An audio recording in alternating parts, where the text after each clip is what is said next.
Okay, this is part 2. Now, what did I find on Google when I typed in ancient Jewish wedding traditions?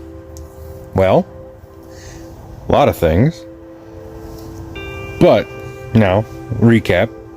The rapture is us coming up to the Lord to be married. Okay, so that's a marriage. This is why I went down the Jewish wedding trail. Now, what happens in the end times? They call it a week, 7 years of tribulation. Okay, so when I looked in Google and I browsed the Jewish traditions, you know what I found?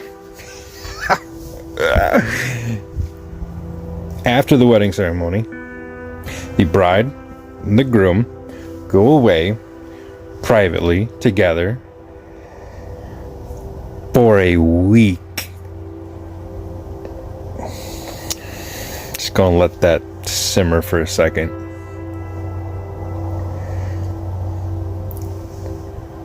That sounds coalescing with a pre-trib.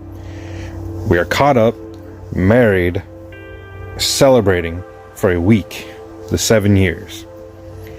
And then it says the patrons of the wedding celebrated for the week every night.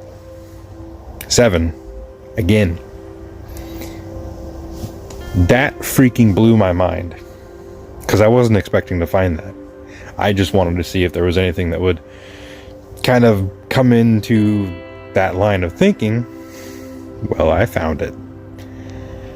So a pre-trib rapture makes sense in that aspect, that when we are caught up, married, celebrating for a week,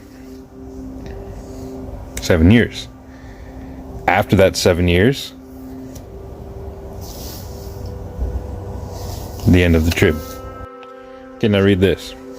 The law considers the 7-day rejoicing to have been formally instituted by Moses. Okay. Now, shout out to my buddy CPT Warm. Go check out his newest video on YouTube. It's 2 hours long, but bear with it. It's got a lot of good information. Compares Jesus and Moses together. So Moses initiated the 7-week period, or the 7-day period, sorry. And Jesus will enact it at the end via the wedding.